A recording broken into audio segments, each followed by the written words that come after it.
오늘은 로마서 1장 17절 말씀을 보도록 하겠습니다. 로마서 1장 17절 말씀인데 합독은 16절부터 17절까지 하도록 하겠습니다. 내가 복음을 부끄러워하지 아니하노니 이 복음은 모든 믿는 자에게 구원을 주시는 하나님의 능력이 됨이라. 먼저는 유대인에게요 그리고 헬라인에게로다. 복음에는 하나님의 의가 나타나서 믿음으로 믿음에 이르게 하나니 기록된 바 오직 의인은 믿음으로 말미암아 살리라 함과 같으니라. 아멘. 기도합니다. 하나님 아버지 감사합니다. 오늘 하나님의 의가 무엇인지 깨닫게 하여 주시며 주님의 은혜가 무엇인지를 깨닫는 귀한 시간이 되게 하여 주시옵소서. 말씀 전하는 자나 듣는 자 모두 주님만을 바라보는 귀한 시간이 되게 하여 주시옵소서. 예수님 이름으로 기도하옵나이다. 아멘. 사랑하는 성도 여러분, 오늘 본문 말씀인 로마서 1장 17절은 로마서의 핵심이라고 할 수 있습니다. 로마서의 내용을 아주 짧게 요약한다면 바로 1장 16절로 17절이 될 것이고요. 그 중에서도 바로 이 17절에 로마서의 주제가 고스란히 들어가 있다, 이렇게 말씀드릴 수 있습니다. 사랑하는 성도 여러분, 그런데 놀랍게도 500년 전에 종교개혁가 마틴 루터는 청년 시절에 바로 오늘 이 본문 로마서 1장 17절이 싫었다고 이야기했습니다. 더 정확하게는 하나님의 의가 싫었다고 말했습니다. 물론 이 말은 루터가 복음이 무엇인지를 정확히 깨닫지 못한 청년 때의 말이긴 합니다. 그런데 왜 청년 루터는 로마서의 이 중요한 구절, 그리고 또 중요한 말씀인 하나님의 의에 대해서 이렇게 부정적인 생각과 감정과 태도를 가지고 있었을까요? 이 질문에 대한 답은 오늘 말씀을 나누면서 나올 것입니다. 그러면 이제 말씀 속으로 들어가도록 하겠습니다. 사랑하는 성도 여러분, 우리는 지난 시간에 사도 바울이 복음을 부끄러워하지 않는 이유를 보았습니다. 무엇이었습니까? 바로 복음은 모든 믿는 자에게 구원을 주시는, 모든 믿는 자를 사망에서 생명으로 옮기는 하나님의 능력이기 때문이라는 그러한 말씀을 나눴습니다.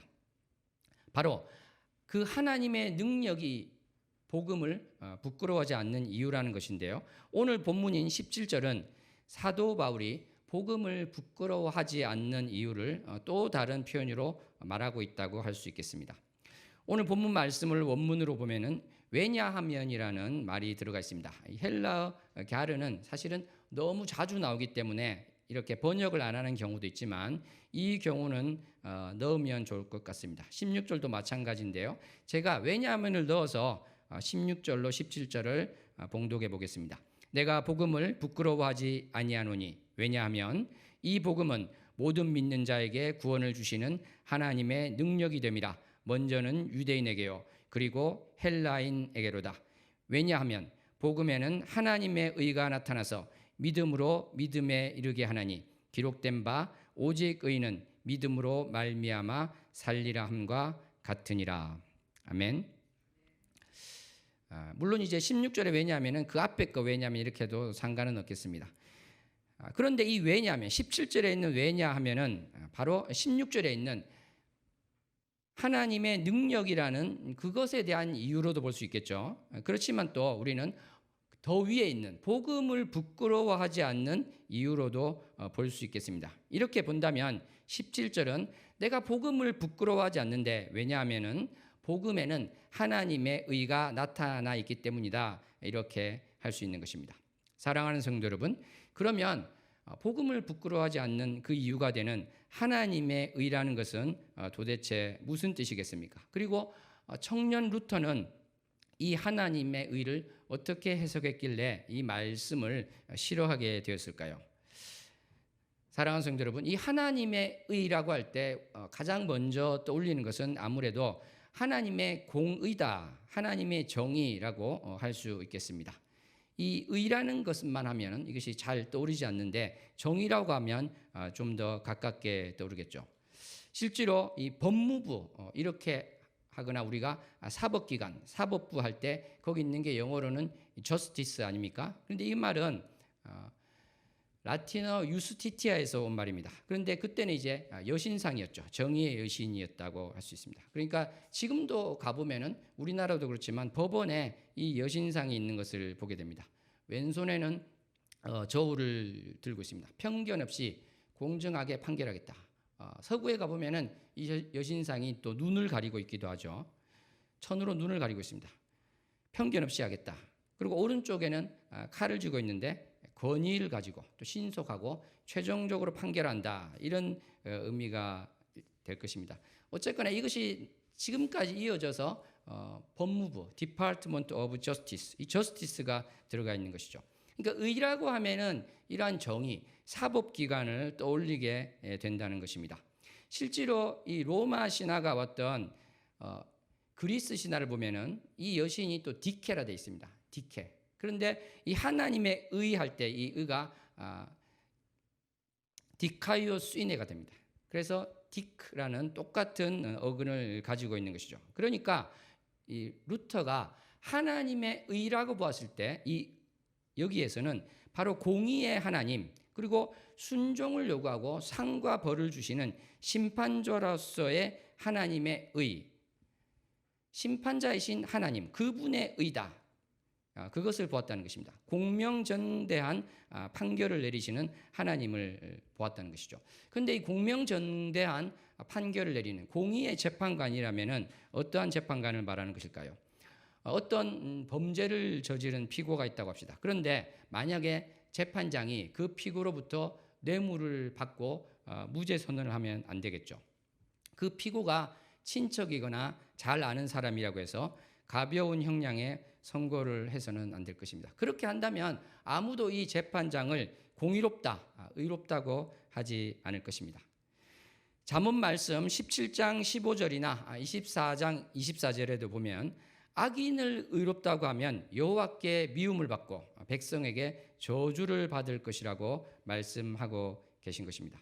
사랑하는 성도 여러분, 그러므로 청년 루터가 바로 이 로마서 1장 17절에 있는 하나님의 의라는 이 말씀을 보았을 때 그것은 바로 하나님이 공의로우시고 죄인과 불의한 자를 벌하시는 정의를 가리키는 것으로 이해했습니다. 실제로 루터는 본인의 글에서 1545년 그래서 이렇게 또 과거에 그랬다는 것을 고백하고 있기도 합니다. 루터는 연이어 이렇게 고백하고 있습니다. 하나님 앞에서 극도로 양심에 찔리는 죄인으로서 느껴졌다 이렇게 이야기하고 있습니다. 왜냐하면 루터는 자신이 죄인이라는 것을 깨닫고 있었기 때문에 하나님께서 공명정대하시고 의롭고 하나님의 그 공의가 나타난다면 나는 의롭지 못하기 때문에 나는 결국은 멸망할 수밖에 없구나 이러한 힘든 생각을 할 수밖에 없었다는 것입니다. 그래서 루터는 말하기를 죄인을 벌하시는 이 공의로운 하나님을 사랑하지 않았고 오히려 하나님이 싫었고 미웠다고 고백합니다. 루터는 이렇게 복음에 대해서 생각했습니다. 이 복음이라는 것은 슬픔 위에 슬픔을 더하는 것이고 하나님은 복음을 통해서 하나님의 공의와 진노로 나를 위협하고 있구나 이렇게 생각했던 것입니다. 왜 그랬을까요? 바로 십계명을 비롯한 율법을 지켜야 된다는 그러한 부담이 있는 와중에 신약 성경을 보면은 예수님께서 말씀하신 이 모든 것들을 또 지킨다는 것이 얼마나 큰 부담으로 다가갔겠습니까? 이러한 말씀에 비추어 본다면은 내가 얼마나 시커면 죄인이 된다는 것을 알기 때문에 힘들어 했다는 것입니다. 하나님의 의가 강조되면 강조될수록 자신의 죄가 더욱더 드러난다는 것입니다. 이것은 마치 처음에는 호롱불처럼 보이던 것이 횃불과 같이 환해지는 것. 이것이 바로 하나님의 의라는 것입니다. 말씀을 바라보면 바라볼수록 묵상하면 묵상할수록 바로 자신의 죄를 비추던 조그마한 손정등과 같은 그 불이 마치 자동차 헤드라이트보다 더 밝은 빛으로 자신의 그 추하고 더러운 죄를 드러내고 있더라는 것입니다.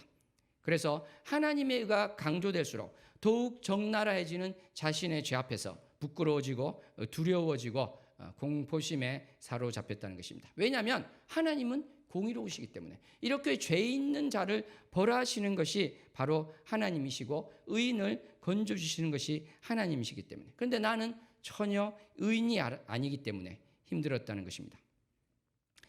내가 받을 수 있는 판결은 바로 유죄 판결밖에 없고 영원한 벌밖에 없겠구나. 나의 운명은 결국은 멸망밖에 되지 않는구나. 이렇게 이야기했던 것입니다. 그래서 루터는 고백하기를 아까 말씀드린 것처럼 하나님 앞에서 극도로 양심에 찔리는 죄인으로 느껴졌다. 이렇게 하였던 것입니다. 사랑하는 성도 여러분, 루터의 이러한 태도에 대해서 이렇게 생각할 수 있을 것입니다. 어떻게 루터는 이 로마서 저자의 의도에 대해서 이렇게 무지할 수가 있는가? 루터가 청년이라고 했는데 성경 지식이 너무 짧아서 그런 것 아닌가? 이렇게 생각을 해볼 수도 있겠습니다. 루터가 사실은 이러한 생각했던 것이 25세에서 35세 그 중간쯤으로 보는데요. 그 어느 것도 아주 정확하지는 않습니다. 루터 자신이 쓴 그 기억도 정확하지 않다. 이렇게 학자들은 보고 있습니다. 그래서 언젠가는 정확하지 않지만 사실 이 청년 루터는 성경을 언제나 원어로 볼 정도로 성경 지식이 짧지 않았습니다. 그래서 무지하여서 로마서가 어떠한 것인지를 몰라서 그렇게 된 것은 아니다. 이렇게 볼 수 있겠습니다. 사랑하는 성도 여러분, 그런데 우리는 이 루터가 로마서 1장 17절에 대해서 하나님의 의에 대해서 이렇게 본 것이 어떻게 보면 역설적으로 로마서의 저자의 의도대로 그 순서를 따라 읽고 있는 것이 아닌가 이렇게 생각해 볼 수도 있습니다. 왜 그럴까요? 만약에 루터가 하나님의 의에 대해서 아무런 찔림과 부담과 어려움이 없이 읽었다면 어떤 점에서는 이 청년 루터가 말씀을 잘못 읽었을 수도 있기 때문에 그렇습니다. 무슨 말이냐면 하나님의 의를 하나님의 의로 읽지 않고 하나님의 사랑, 하나님의 자비, 하나님의 용서하심 이렇게 잘못 읽었을 수도 있다는 것입니다. 성경을 다시 한번 보시기 바랍니다. 17절에 어떻게 되어 있습니까? 분명히 하나님의 의라고 되어 있습니다. 하나님의 인애, 하나님의 긍휼, 하나님의 오래 참으심이라고 되어 있지 않습니다. 그러니까 1차적으로 하나님의 의라는 이 말을 볼 때 재판관을 떠올리고 왕이신 하나님을 떠올리고 바로 의인에게는 보상을 주고 죄인에게는 형벌을 내리시는 그분의 공의를 떠올리고 그렇게 읽게 되는 것은 어떤 점에서는 당연하고 자연스럽다 이렇게 할 수도 있다는 것입니다. 그래서 그러한 것이 결과적으로 보면 나쁘지 않았다. 어떤 면에서는 긍정적이었다. 이렇게까지 이야기할 수 있다는 것입니다. 이것은 마치 이러한 것과 비슷할 것입니다. 남태평양 알려지지 않은 그 오지에 가서 어떤 선교사님들께서 복음을 전하기로 했습니다.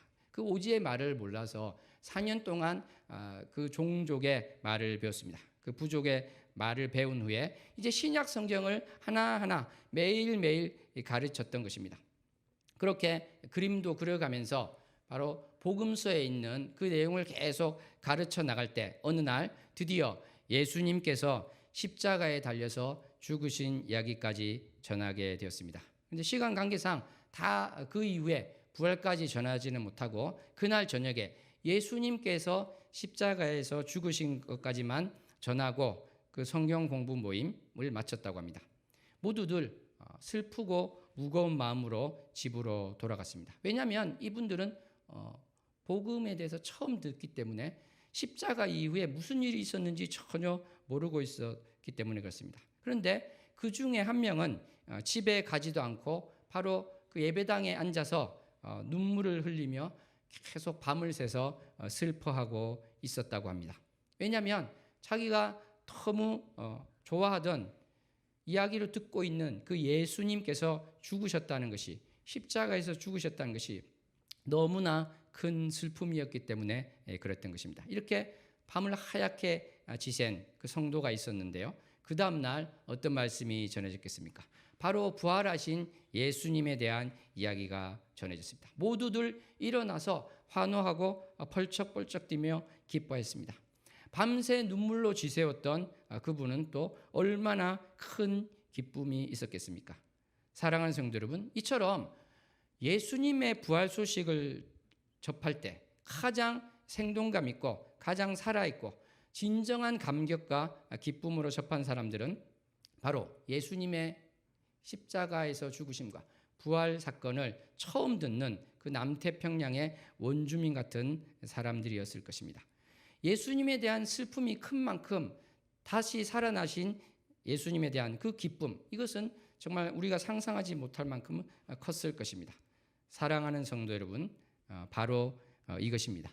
우리가 십자가의 은혜를 이야기하고 우리가 구원받았다는 것을 이야기할 때 그 전에 우리가 죄인이었고 내가 멸망할 수밖에 없었다는 것, 내가 얼마나 비참한 처지에 있었는가, 이것을 절실히 깨달으면 깨달을수록 내가 정말 멸망밖에는 내 앞에 아무것도 없다는 것, 이것을 정말 실체로서 그것을 느낄 때 바로 여기서 구원해 주시는 하나님의 의가 너무나도 놀랍고 감격적인 선물이 되는 것이고 정말 믿기지 않을 정도로 놀라우신 은혜라는 것을 알게 된다는 것입니다. 누가복음 7장에 보면은 주님께서 이렇게 말씀하십니다. 빚진 자가 둘이 있는데 하나는 500데나리온을 졌고 하나는 50데나리온을 졌는데 갚을 것이 없으므로 둘 다 탕감하여 줬으니 둘 중에 누가 그를 더 사랑하겠느냐, 이렇게 말씀하고 계시는 것입니다. 우리 다 함께 누가복음 18장 9절로 14절에 있는 말씀, 좀 깁니다만 함께 합독해 보도록 하겠습니다. 누가복음 18장 9절로 14절 말씀입니다. 또 자기를 의롭다고 믿고 다른 사람을 멸시하는 자들에게 이 비유로 말씀하시되 두 사람이 기도하러 성전에 올라가니 하나는 바리새인이요 하나는 세리라. 바리새인은 서서 따로 기도하여 이르되 하나님이여 나는 다른 사람들 곧 토색, 불의, 간음을 하는 자들과 같지 아니하고 이 세리와도 같지 아니함을 감사하나이다. 나는 일에 2번씩 금식하고 또 소득의 11조를 드리나이다 하고 세리는 멀리 서서 감히 눈을 들어 하늘을 쳐다보지도 못하고 다만 가슴을 치며 이르되 하나님이여 불쌍히 여기소서. 나는 죄인이로소이다 하였느니라. 내가 너희에게 이르노니 이에 저 바리새인이 아니고 이 사람이 의롭다 하심을 받고 그의 집으로 내려갔느니라. 무릇 자기를 높이는 자는 낮아지고 자기를 낮추는 자는 높아지리라 하시니라. 아멘. 바로 그렇습니다. 내가 죄인이라는 것을 정말 절실히 깨닫고 자백할 때 바로 하나님께서는 그 사람을 불쌍히 여겨주신다는 것입니다. 그래서 이런 말이 있습니다. 성도는 내적으로는 항상 죄인이고 그러므로 따라서 외적으로 항상 의롭다 하심을 받습니다. 반면에 위선자들은 내적으로 항상 의롭기 때문에 외적으로는 항상 죄인입니다. 이런 말이 있습니다. 스스로 죄인이라고 생각하는 자는 의롭다 하심을 받는 거지만 스스로 내가 의롭다 이렇게 생각했던 사람들은 바로 외적으로 볼 때, 실제로 볼 때는 하나님이 보실 때는 죄인이다 이렇게 말씀하시는 것입니다. 사랑하는 성도 여러분, 루터가 정말 아까 우리가 누가복음 18장에서 본 그 세리처럼 내가 죄인입니다 그렇게 정말 부르짖고 주님 앞에 나아갔던 자였던 것입니다. 다시 한번 말씀드리면 루터가 성경을 읽었을 때는 로마서 1장 17절에서 그 하나님의 의라는 것은 어떻게 보면 처음에는 경외감으로 볼 것을 유도하고 있다 그렇게 말씀드릴 수도 있습니다. 경외감, 두려움으로 볼 것을 유도하고 있다. 처음에는 왕이며 심판자이신 하나님의 의로 읽는 것이 나쁘지 않다 이렇게 말씀할 수 있을 것입니다. 실제로 우리가 17절 이후에 그 말씀을 보면은 어떤 말씀이 나오고 있습니까? 바로 하나님의 진노에 대한 말씀이 계속해서 나오고 있습니다.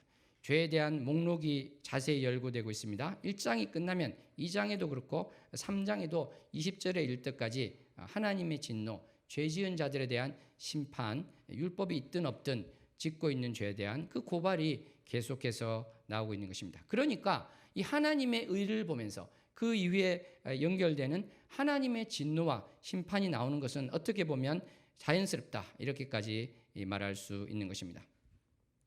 물론 루터는 로마서의 말씀을 잘 알았지만 이런 의미에서 남태평양 원주민과 또 다른 것이지만 바로 어떻게 보면 로마서 말씀을 잘 알고 있음에도 불구하고 로마서 3장 21절 이후에 나오는 하나님의 의에 대해서 풀어서 설명한 그 내용이 자기에게 적용이 되지 않는다, 이렇게 보았던 점에서는 어떻게 보면 남태평양 원주민처럼 성경을 보았다. 그래서 나중에는 감동이 더 컸을 것이다, 이렇게 볼 수 있는 것입니다. 반전이 당연히 있는 것이죠.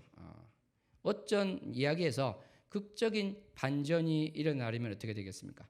반전이 되고자 한다면 바로 그 이전의 메시지에 대해서는 깊은 이해가 있어야 될 것입니다. 반전이 될 만큼 그 반전이 어떤 면에서 보면 기대하지 못하고 소망하지 못했는데 놀랍고 크게 다가오는 충격이 큰 그러한 것이 있어야 된다는 것이죠. 어떻게 보면 이것을 스스로 잘 경험하고 또 이루었던 사람이 마틴 루터다, 이렇게 말할 수 있습니다. 마틴 루터가 어떻게 복음에 대해서 그러면 정확하게 알게 되었는가, 이것을 보기 전에 우리는 이것을 한번 생각해 보았으면 좋겠습니다. 지금 로마서 말씀을 우리가 보고 그 다음 18절에 있는 것부터 하나님의 진노에 대한 말씀이 나오고요, 죄의 목록이 나온다고 말씀을 드렸습니다. 우리가 바로 3장 21절로 넘어가서 하나님의 의가 무엇인가, 거기에 대해서 계속 이야기를 나누면 좋을 텐데 그 중간에 상당히 많은 양이 이 죄에 대한 이야기가 있다는 것이죠. 사랑하는 성도 여러분, 이것이 지루할 수 있습니다.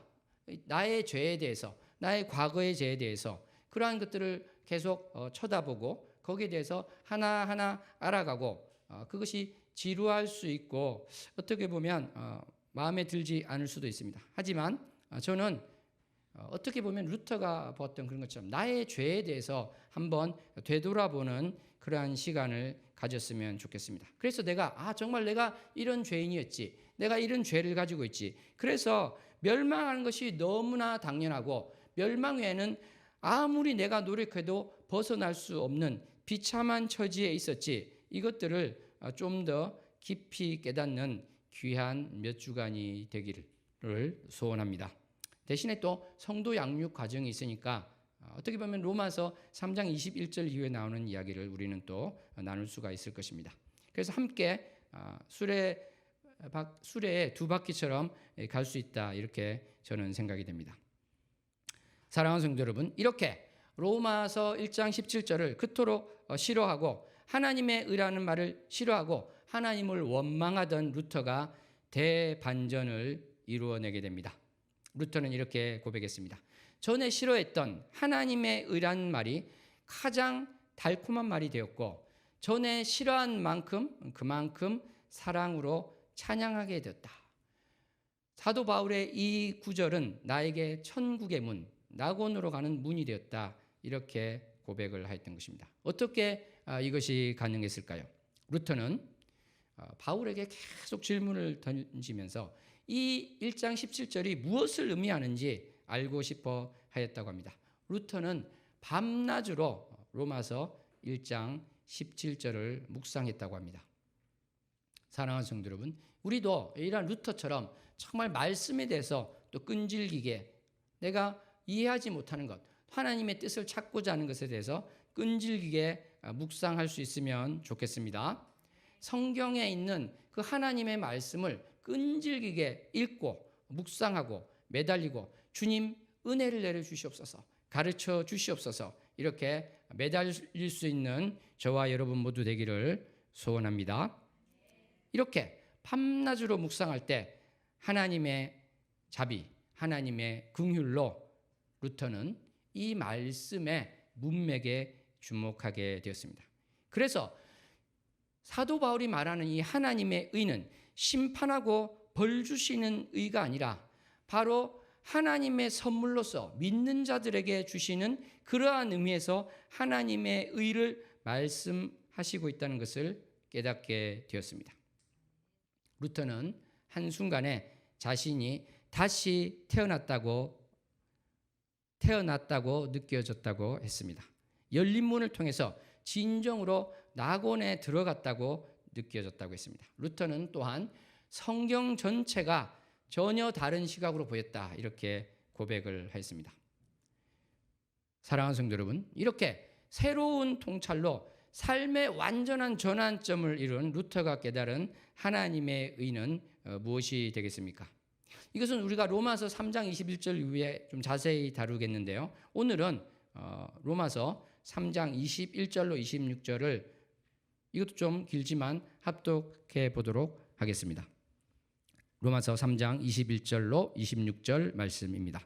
이제는 율법에 하나님의 한 의가 나타났으니 율법과 선지자들에게 증거를 받은 것이라. 곧 예수 그리스도를 믿음으로 말미암아 모든 믿는 자에게 미치는 하나님의 의니 차별이 없느니라. 모든 사람이 죄를 범하였음에 하나님의 영광에 이르지 못하더니 그리스도 예수 안에 있는 속량으로 말미암아 하나님의 은혜로 값없이 의롭다 하심을 얻은 자 되었느니라. 이 예수를 하나님이 그의 피로써 믿음으로 말미암는 화목 제물로 세우셨으니 이는 하나님께서 길이 참으시는 중에 전에 지은 죄를 간과하심으로 자기의 의로우심을 나타내려 하심이니 곧 이때 자기의 의로우심을 나타내사 자기도 의로우시며 또한 예수 믿는 자를 의롭다 하려 하심이라. 아멘. 사랑하는 성도 여러분, 하나님께서 우리를 구원하셨습니다. 우리가 죄인이고 범죄자이고 악인이었습니다. 그런데 어떻게 하나님께서는 구원하셨을까요? 하나님께서 우리의 죄를 간과하셨다, 못 본 채 해주셨다, 이렇게 말씀 가운데 나오고 있습니다. 우리의 죄를 못 본 채 해주시고 너그럽게 보아주신다면, 그러면 아까 이야기한 공의로운 재판장으로서의 하나님이 아니신 것 아닙니까? 하나님께서는 공의롭다고 했는데 왜 죄인을 그렇게 하시는가, 이렇게 질문할 분이 있을 것입니다. 사실 출애굽기 23장 7절에 보면요, 하나님께서 나는 악인을 의롭다 하지 아니하겠노라, 이렇게 말씀하십니다. 악인을 의롭다 하지 않겠다 하신 하나님께서 어떻게 여전히 죄 가운데 있는 죄인을 의롭다고 할 수 있을까요? 이것은 바로 이러한 문제입니다. 내가 지금 큰 벌금을 내야 될 처지에 있습니다. 그런데 나 대신에 누군가 벌금을 내주면 이 문제가 해결이 되는 것이죠. 하나님께서는 하나님의 의로우심을 포기하지 않으신 가운데 바로 이것이 되게 하셨다는 것입니다. 그러니까 누군가 벌금을 내야 되는데 당신 안 내도 돼, 이렇게 한 것이 아니라 다른 사람이 내게 해서 그 문제를 해결하는 것처럼 바로 내가 받을 그 죄값을 안 받아도 돼, 이렇게 해버리신 것이 아니라 바로 예수 그리스도가 대신 그 죄값을 받게 하심으로써 나의 죄를 못 본 채 하셨다는 것입니다.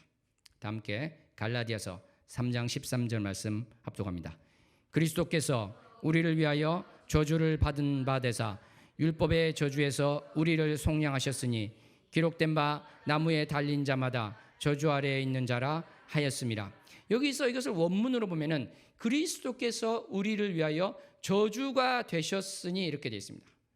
바로 그 죄가 없으신 우리 주님께서 나를 위해서, 우리를 위해서 친히 저주가 되셨던 것입니다. 그래서 우리의 죄값을 대신 치루어 주셨던 것입니다.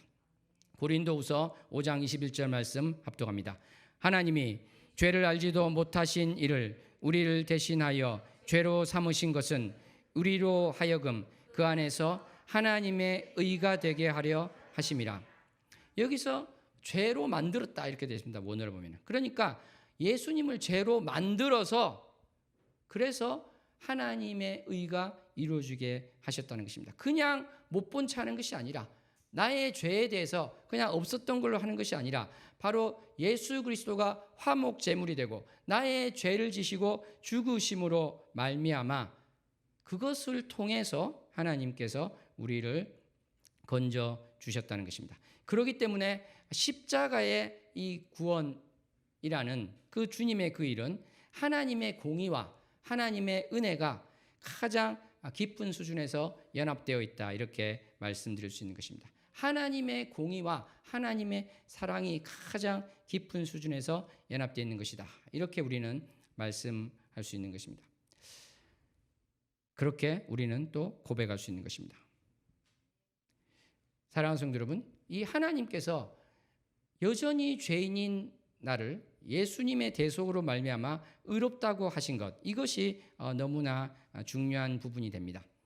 이것은 우리가 이신칭이라고 하는데, 그것은 바로 믿는 자, 예수 그리스도를 믿는 자에게 칭의, 의롭다고 불러주신 그것을 이야기하고 있습니다. 다시 말해서 무죄 선언을 하여 주신 것인데요, 그것은 내가 하나님의 은혜로 아주 의로워져서 나의 생각과 나의 모든 태도와 나의 모든 행동이 아주 의로워져서 무죄 선언을 받은 것이 아닙니다. 나는 어떻게 보면은 나의 생각과 나의 육신은 그대로 있지만 하나님께서 나를 의롭다고 불러주신 것입니다. 무엇을 통해서 그렇습니까? 믿음을 통해서 그랬습니다. 믿음을 근거로 해서 그렇습니다. 믿음으로 그렇습니다. 그런데 우리가 주의할 점은 믿음 때문에 그런 것은 아닙니다. 뭐라고요? 믿음 때문에 그런 것은 아닙니다. 신약 성경에 보면은 그 어디에도 디아피스틴, 그러니까 믿음 때문에라고 되어 있는 것은 하나도 없습니다.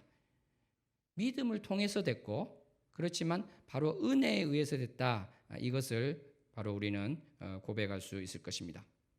사랑하는 성도 여러분, 우리가 바로 은혜 받은 것이 나의 믿음이라는 그 행위, 나의 어떠한 노력, 그것이 아니라는 것을 우리는 반드시 기억해야 될 줄로 믿습니다. 옆 사람에게 고백합니다. 하나님의 은혜로 우리가 구원받았습니다. 하나님의 은혜로 구원받았습니다. 그렇습니다. 우리는 이것을 잊지 않고 기억할 수 있으면 좋겠습니다. 무죄선언, 이신칭의가 바로 무죄선언이라고 했고, 그래서 이 하나님의 의를 가장 직접적으로 또 좁은 의미에서 본다면 무죄선언이다, 이렇게 우리는 볼 수 있겠습니다. 재판장으로서 너는 이제 무죄다, 너는 사면되었다, 이렇게 말씀하시는 것이죠. 진정으로 주님을 믿는 자들에게, 옆사람에게 우리 한번 고백합니다. 당신은 무죄선언 받았습니다. 당신은 무죄선언 받았습니다. 그래서 오늘 17절 말씀 다시 한번 보시면 이러한 하나님의 의가 나타났다는 것입니다. 복음에는 하나님의 의가 나타나 있다. 이것을 이제 사본학적으로 보면은 예수님 안에서는 하나님의 의가 나타났다, 이렇게 볼 수도 있긴 합니다. 16절에 그 복음 뒤에 그리스도의 복음 이렇게 되어 있는 사본도 있기 때문에 그런데요, 어떤 경우가 됐든지 큰 차이는 없는 것이고, 자, 우리가 이 말씀 가운데 믿음으로 믿음에 이르게 하나니 되어 있습니다. 믿음으로 믿음에 이르게 한다. From faith to faith라는 영어로 직역하면 이제 그렇게 되는데요, 이것은 어떤 사람은 구약의 믿음에서 신약의 믿음이 되었다, 약한 믿음에서 강하게 되었다, 하나님의 의가 나의 의가 되었다, 이게 여러 가지로 해석할 수 있는데, 가장 간단하게 본다면 처음부터 끝까지 오직 믿음으로 말미암아 우리가 구원받았다, 그러한 의다, 믿음으로 말미암는 것에 대한 하나님의 의를 이야기하고 있다, 이것을 우리가 볼 수 있겠습니다. 오직 의인은 믿음으로 말미암아 살리라, 이것은 하박국 2장 4절 말씀을 인용한 것입니다. 그런데 하박국을 보면은요, 바로 유다는 갈대아인의 침략이 예고된 가운데 또 바벨론이라고 옮기는 경우도 있습니다만 절체절명의 위기에 있었습니다. 그랬을 때 정말 하나님께서는 믿음으로 말미암아 살리라, 이렇게 말씀을 하신 것입니다. 어떻게 보면 멸망의 문 앞에 있던 루터에게 믿음으로 말미암아 살리라고 하나님께서 말씀하신 것과 같은 그러한 말씀이다. 그러니까 하박국 2장 4절이 인용되어 있는 것은 그러한 차원에서 참으로 의미 있는 말씀이고 중요한 말씀이다, 이렇게 할 수 있을 것입니다. 사랑하는 성도 여러분, 우리는 오늘 로마서 1장 17절 말씀을 보았는데요, 하나님께서는 하나님 스스로가 의로우시면서 또 예수님을 믿는 자들을 의롭게 하실 수 있음을 우리는 보게 됩니다. 그리스도의 피로써 우리가 그렇게 되었다는 것을 봅니다. 바로 대속물이 되었고 희생 제물이 되셔서 대제사장이자 동시에 희생 제물이 되신 예수님을 통해서 우리가 죄 사함을 받게 되었다. 그래서 하나님의 의는 청년 루터가 생각한 그러한 심판자로서의 의가 아니라 어떻게 보면 하나님의 선하심, 하나님의 자비하심, 하나님의 신실하심, 하나님의 진실하심, 하나님의 사랑, 하나님이 긍휼히 여기심, 이것의 의미가 되는 것이다. 실제로 사도 바울이 결과적으로 가고자 했던 이야기는 그것이다. 처음에는 그것이 공의의 심판자로서 나타났지만 결국은 사도 바울이 말하고자 한 것은 이것이었다. 그러므로 하나님의 공의와 하나님의 사랑 사이에는 모순되거나 상충되는 것이 없다. 이것을 우리는 생각해 볼 수 있을 것입니다. 사랑하는 성도 여러분, 우리는 오늘 말씀 가운데 멸망 그 앞에 있던, 그래서 비참함의 깊은 좌절 가운데 있던 루터가 바로 이 하나님의 의가 은혜의 선물이고 사랑과 상충되는 것이 아님을 깨닫고 정말 믿음으로 구원받은 자로서 환희와 감격과 감동에 휩싸였던 것을 보았습니다. 우리도 이 멸망의 구렁텅이에서 벗어나서 영원한 생명을 얻은 자로서 사망에서 생명으로 옮겨진 자로서 땅이 아니라 하늘에 속한 자로서 기쁨과 감사함으로 충만해서 이 땅에서 의 삶을 승리로 살며 하나님께 영광 돌리는 삶을 살리라. 다시 한번 결단할 수 있기를 소원합니다. 기도하겠습니다. 하나님 아버지 감사합니다. 오늘 로마서 1장 17절 말씀 가운데 이 하나님의 의가 참으로 이 죄인된 자가 볼 때 참으로 무섭고 두려운 마음으로 보아야 될 의였지만 하나님께서 바로 우리 주 예수 그리스도를 희생 제물로 삼아 나를 건지셨음을 보게 됩니다. 하나님 아버지의 그 사랑을, 그 은혜를 깊이 깨달아서 정말 내가 얼마나 비참한 처지에 있는 자였던가, 그리고 이러한 비참한 처지에 있던 자에게 주어주신 이 은혜가 얼마나 큰가 하는 것을 다시 한번 깨닫는 자 되게 하여 주시옵소서. 오직 믿음이 있을 때 내가 아무것도 행한 것이 없을지라도 주님께서 나를 의롭다 불러주셨습니다. 이제 내가 이 믿음을 가지고 새 생명을 가진 자로서 나의 삶 가운데서 하나님의 영광을 위해서 살게 하여 주시옵소서. 그래서 나의 모든 면이, 나의 생각과 나의 태도와 나의 행동이 믿는 자로서 하늘에 속한 자로서 바뀌게 하시고 또 바뀐 것에 감사함으로 승리의 삶을 살고 있음을 주님께 고백할 수 있게 하여 주시옵소서. 예수님 이름으로 기도하옵나이다. 아멘.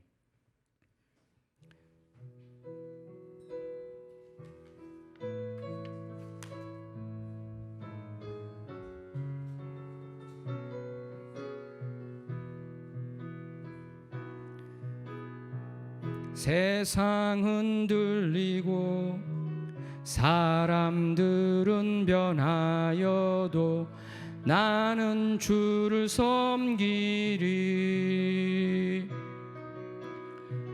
주님의 사랑은 영원히 변하지 않네. 나는 주를 신뢰해. 오직 믿음으로 내가 살리라. 오직 믿음으로 내가 살리라. 믿음 흔들리고 사람들 주를 떠나도 나는 주를 섬기리. 주님의 나라는 영원히 쇠하지 않네. 나는 주를 신뢰해. 오직 믿음으로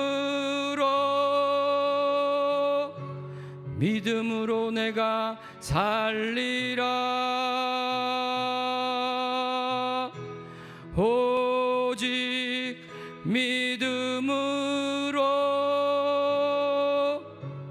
믿음으로 내가 살리라. 오직 의인은 믿음으로 말미암아 살리라. 오직 의인은 믿음으로 말미암아 살리라. 오직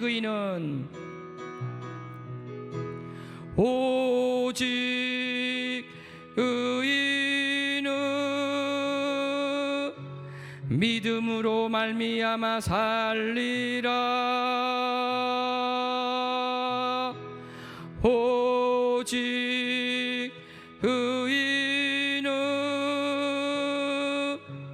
믿음으로 말미암아 살리라. 주여 세 번 부르고 기도합니다. 주여, 주여, 주여. 하나님 아버지 감사합니다. 내가 멸망할 수밖에 없는 존재였습니다. 참으로 멸망의 구렁텅이 속에서 도저히 벗어날 수 없는, 아무리 노력하여도 빠져나올 수 없는 비참한 처지에 있었던 자임을, 그러한 자였음을 고백합니다. 이러한 나를 불쌍히 여기셔서 주의 사랑 가운데, 예수 그리스도의 은혜 가운데 건져주신 것에 감사 찬송을 올려드립니다. 주님, 내가 무엇이 간데 독생자를 보내시어 십자가에 매달리게 해주시고 부활하여서 내가 새 생명을 얻은 자임을 다시 한번 확인시켜 주신 은혜 감사를 드립니다. 주님, 내가 새 생명을 가진 자로서 살게 하여 주시옵소서. 내가 과거 얼마나 추악한 죄인이었고, 얼마나 소망 없는 자였고, 얼마나 내가 저 깊은 심연 가운데 낭떠러지와 같은 곳에 있었는지를 다시 한번 기억해 하여 주셔서 주님의 은혜가 얼마나 크심을, 얼마나 높으심을 다시 한번 깨닫게 해 주시고, 다시 한번 감사함으로 나아가는 자 되게 하여 주시옵소서. 마틴 루터, 청년 루터가 참으로 괴로워하며 고민하였던 그 고민이 나에게 없었습니까? 주님, 내가 나의 죄를 가볍게 여겼습니까? 내가 참으로 죄 가운데 있으면서 이것을 미워하지 못하고 거듭난 자로서 살지 못하였습니까? 성령님께서 다스려 주시고 통치해 주시고 깨우쳐 주시옵소서. 그리하여서 하나님 아버지의 자녀된 자로서 살게 해주시고 하늘에 속한 자로서의 삶을 살게 하여 주시옵소서. 오직 주님만을 바라보고 살게 해주시고 주의 영광을 위하여 사는 자 되게 하여 주시옵소서. 이 시간 한 번 더 기도했으면 좋겠습니다. 우리가 참으로 마틴 루터가 얼마나 고민 가운데, 힘든 가운데, 괴로운 가운데 있는가를 보았습니다. 내가 똑같은 죄인이었는데 나는 그러한 과정이 있었는가? 그런데 그것이 중요한 것이 아니고 지금 내가 또 죄를 짓고 있는가? 내가 거듭난 자로서 지금 살고 있는가? 내가 주님이 원하시는 것, 성령님이 다스리시고 성령님이 인도하시는 길에 있는지, 나의 육이 원하는 것으로 내가 살고 있는지 바라보면서 정말 성령님, 나의 죄를 깨우쳐 주시고 내가 주님께서 원하는 길을 찾아서 그것을 찾고 구하여 주님의 뜻 가운데 가게 하여 주시옵소서. 나의 죄를 조명하여 주시옵소서. 주님의 밝은 빛으로 죄를 깨닫게 해 주시고 죄로부터 단호하게 돌아서게 하여 주시옵소서. 주의 세 번 부르고 기도합니다. 주여, 주여, 주여. 아버지 주님, 죄를 깨닫게 해주시고 주 앞에 참으로 고백하게 해주시옵소서.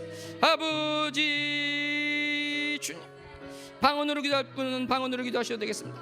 아버지 라샤마라이아라바스 아바리바라샤이아라바야 오 주여 라샤이아라이아라스 아바리바리바리아스 아바라샤이아라이아라이아라바 아바리바리바리오삼마샤이아 아바리바리바리바리오스 아바 예스마샤이아 아바리바라샤이아라바 아바리바리바리오스 아바리바리바리바리아사이아라바 아바 예스마샤마 아바리바리아사이아라야라바 아바라바라바라바야스 아바라샤마라야라바야스 아바리바리바리바리바리오스 아바리아라라라라스 아버지 주여 바샤이아이아이아스 아바리바리바리바리아스 아바리바리바리바리바리아사이아라바 아바리바리바리바리바리아스 아버지 주여 바이아라리아스 아바라바라바야스 아버지 리바라바야라바야스 아바라샤이아라야라바 아바리바리바리바리바리아스 아바라바야라야라바 큰 소리로 부르짖어 기도합니다. 아바리아라야스 아바 주여 바이아스 아바리바라삼마라야라바 아바리바리바리바리오스 주여 바샤이아야사야 아바리바라 아바로샤이아라바 아바리바리아사야라 주여 비아라바라 아바리바리아사야라스 아버지 주님 빛으로 조명하여 주시옵소서. 성령님께서 일하여 주시고 성령님께서 다스려 주시옵소서. 아바라샤이아라바 내가 알지도 못하고 깨닫지도 못하던 죄를 생각나게 하시며 깨닫게 하여 주셔서 내가 죄를 미워하는 자 되기 원합니다. 돌아서기를 원합니다. 아바라샤이아라바이아라스 오비아라바이아라스 아버지 주여 비아라바야 아바리바리바리오스 아버지 주여 리바라이아라스 아버지 주님 비아라이아스 아버지 리바라사이아라바 아버지 주님 비아라이아라 오비아라이아라이아라바 오리아라라라야사이아라이아라바 아버지 바이야이야이야이야이야이야 아버지 리아라이아라라 아바리아라이아라이아라스 아버지 주님 비아라이아라바 아버지 아버지 우리 이 시간 한 번 더 기도하기 원합니다. 정말 우리가 믿음이 정말 중요한 것이라고 말씀드렸습니다마는 이 믿음의 대상이 우리 주 예수 그리스도인 것을 우리가 잊어서는 안 될 것입니다. 믿음의 대상 우리 주 예수 그리스도가 빠진 믿음이 있을 수 없는 것이고 그것이 된다면 이것은 또 보통 문제가 아닐 것입니다. 이 시간 침묵으로 기도할 때 우리 주님께서 나 때문에 저주가 되셨습니다. 나 때문에 죄로 만들어지셨습니다. 정말 이 말씀을 생각하면서 주님의 그 크신 은혜, 어떻게 보면 이 마틴 루터는 자기가 정말 그 고민과 괴로움 가운데 있던 그것도 우리 예수님께서 나의 죄를 지실 때 그것도 느끼셨겠구나 이렇게 고백했을지 모르겠습니다. 정말 나의 그 더럽고 추한 죄를 지신 우리 주님을 바라보면서 묵상 가운데 침묵 가운데 기도하는 시간을 가지도록 하겠습니다.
하나님 아버지 감사합니다. 예수님 감사합니다. 정말 이 죄인의 더럽고 추한 그 죄를 어찌 우리 주님께서 지셨습니까? 참으로 쳐다보기도 더러운 그 시커먼 죄를 우리 주님께서 나를 위하여 지셨습니다. 주님의 그 크신 은혜를 내가 평생 어찌할 수 있겠습니까? 잊지 않는 자 되게 해주시고 매일매일 깨닫게 하여 주시고 매일매일 감사함으로 살게 하여 주시며 내가 어떠한 경우에도 우리 믿음의 대상인 우리 주 예수 그리스도를 바라보게 하여 주시옵소서. 예수님 이름으로 기도하옵나이다. 아멘.